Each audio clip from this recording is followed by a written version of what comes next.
Am I the asshole for telling my boyfriend to get a grip for something I did ages ago?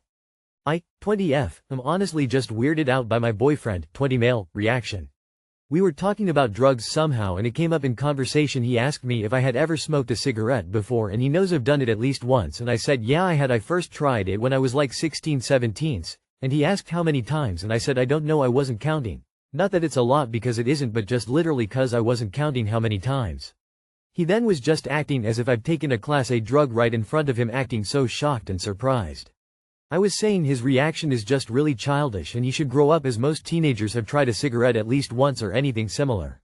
He then went on to ask me if I had done it during my first year of uni. We have been together during this time, by the way. To which I didn't say anything and he was just moving so disgusted with me, saying I would have never told him that, etc.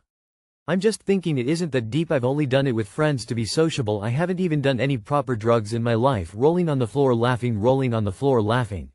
I just think his reaction is super childish, but IDK, am I the asshole or is he overreacting? Also, I want to add, if this had been weed he literally would not care less, like it's so weird. Not the asshole. What an odd reaction. Has he had a very protected upbringing? Not the asshole. He wants to have something to hold over you. He needs it as a weapon to throw in your face anytime he wants to win an argument or guilt you or whatever. In situations like this, he can either accept it and never bring it up again, or he can end the relationship. He can't have both. Not the asshole. I'm laughing at how he wouldn't care if you lit up a joint, but smoking a cigarette is too much. Boyfriend is displaying controlling tendencies. Not the asshole. Not the asshole, he's weird, and, yes, very childish, for overreacting like that. Not wanting his girlfriend to smoke is fine, but you don't. No, this is super weird. I get not wanting to date a smoker, making out with an ashtray gets old, but who the fuck cares if someone has smoked? Not the asshole. Am I the asshole for cutting down trees my neighbors planted in my yard? Over a year ago, our new neighbors, we'll call them Mr. and Mrs. Short, planted trees in what I thought might be my yard. I wasn't totally sure where the property line was, but we shook hands and agreed that if the trees ended up being on my side, they'd sign them over to us. No big deal. I really didn't care much at the time. Also, since they were midway through planting 22 trees, they made me feel like moving them wasn't an option anyways. Over the next months, they started mowing what was defiantly my yard, between my house and the trees. Then one Saturday, they even mowed in front of my house and along the sidewalk, leaving me with a half-mowed yard. It kinda felt like they were forcing me to finish it, even though I had other plans that day. I was tired of them encroaching on my property. That Sunday morning, I knocked on their door and asked if we could get something in writing about the trees, or they'd need to move them. Instead of working with me, I got hit with straight hostility, unwillingness, and even threats. So later that week, I put up a temporary fence around the trees to stop them from crossing onto my property. Skipping some of the threats, police involvement, and interactions from them here. We ended up spending $350 on a survey, not easy for us financially, especially with a 6-7-month-old baby at the time. The surveyor showed us that the property line runs between the trees and the fence. So to clarify, the 22 trees are about 2.5 feet into my yard, and my temp fence is actually 6 to 8 inches into theirs. We sent them a certified legal document giving them 30 days to either move the trees or officially sign them over. On day 29, we got a certified letter back saying the trees are ours and that the fence didn't need to be moved. Fast forward 6 months or so to May, my wife wants the trees gone as a Mother's Day gift because they're just an ugly reminder of all the drama. We take down 2 trees and suddenly Mr. Short is at the fence, demanding that I move it by Sunday. It's Friday afternoon. He starts pulling on the fence, getting heated, and being completely unreasonable.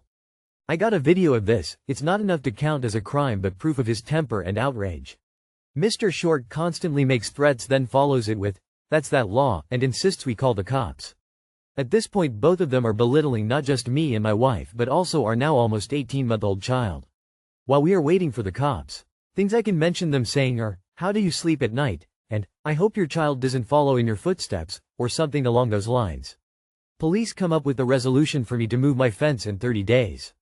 Totally fine, I should have done it before, but the bushy trees made moving the wire fence even more of a pain. They are all gone now though. Edit. These trees were planted under ginormous Indian bean trees that kept the 2-3 female evergreen shrubs, trees shaded all day. Most of them were dying from little sun and either some kind of mite or disease. They were not planted in a straight line either. Transferring them would likely kill them, also leave me with holes in my yard as Mr. Short took all the dirt from the holes. I don't hate trees, just dumb people who don't know what they're doing. They kept acting like it was my job to tell them before they planted trees on my property.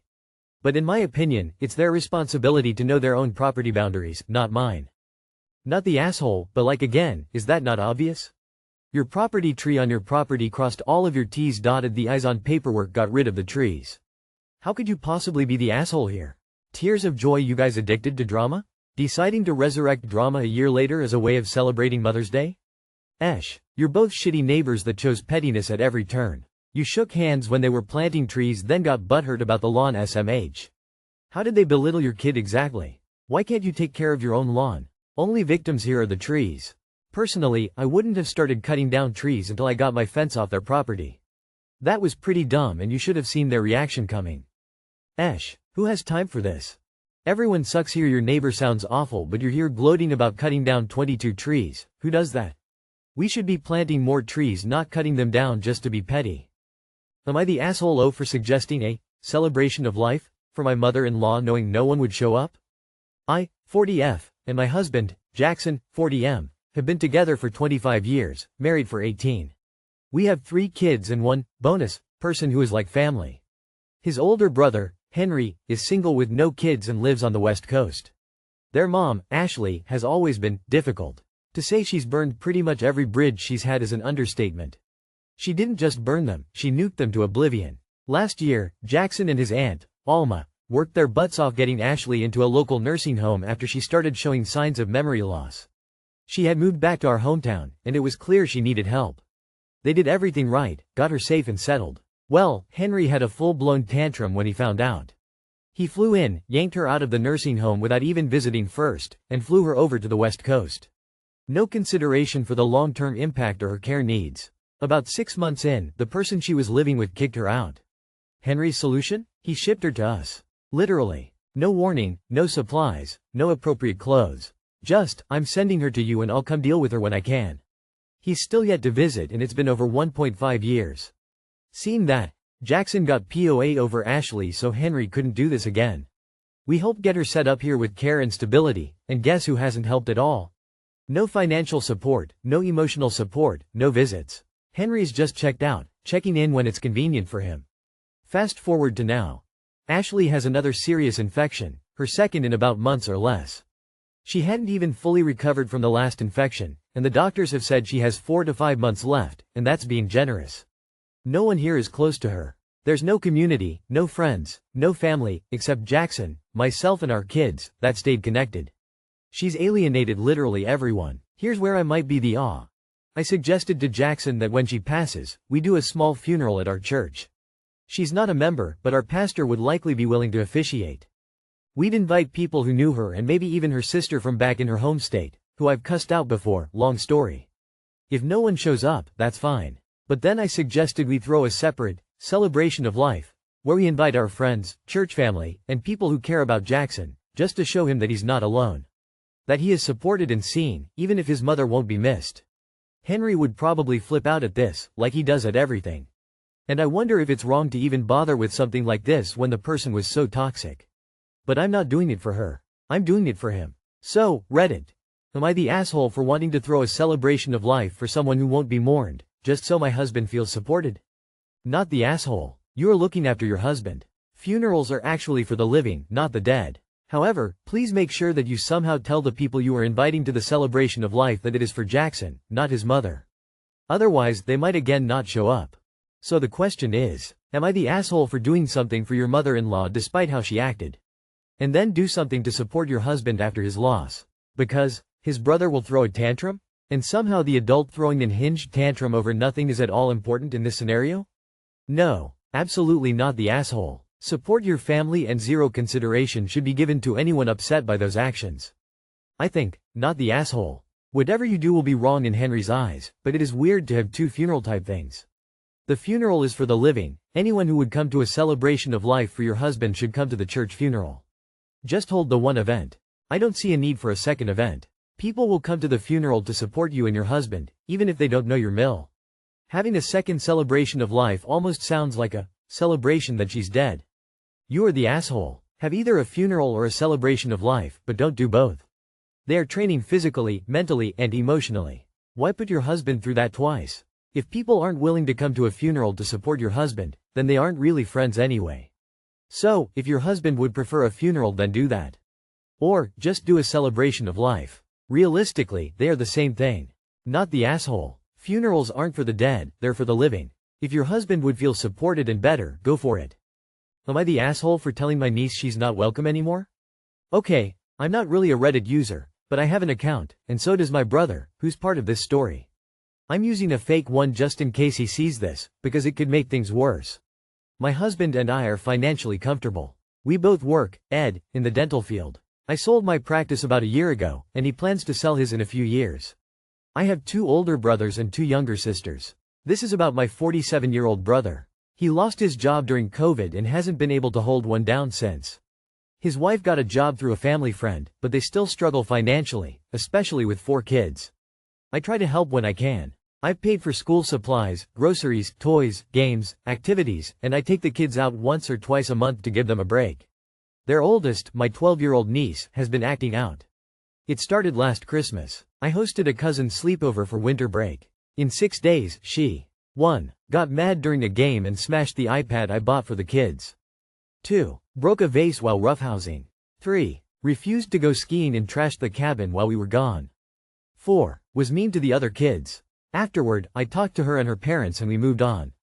This week we celebrated my birthday, May 5th, a little late because I was on a trip with a small party. Catered food, played a few games, nothing big. During the party, my niece asked if she could take the new iPad home. I said no, given what happened last time. Turns out she took it anyway. The next day, around 3 days ago, my brother called to tell me she broke it. I know it's just an iPad and she didn't hurt anyone, but that was the last straw. I told my brother she's no longer welcome at my house, but the other kids still are.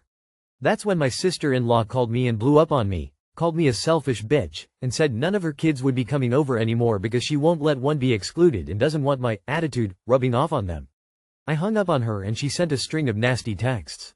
I texted my brother to at least calm her down, but he hasn't responded, and I know he read it because of his read receipts. So, am I the asshole for banning my niece from coming over but not the other kids? I need advice. I feel like I've done so much for them, and yet I'm disrespected at every turn. Not the asshole. I think we all know where your niece got her attitude from. The parents need to discipline this child, though I do understand that they do not have the time and money at the moment to ideally do so. There are ways to make sure your child learns to not be a bad person with only 2 minutes and $0. The parents might want to check into why the sudden change. Have you had a heart-to-heart with her? Did mom's return to work trigger something? I understand you feeling disrespected, but maybe this is a cry for help.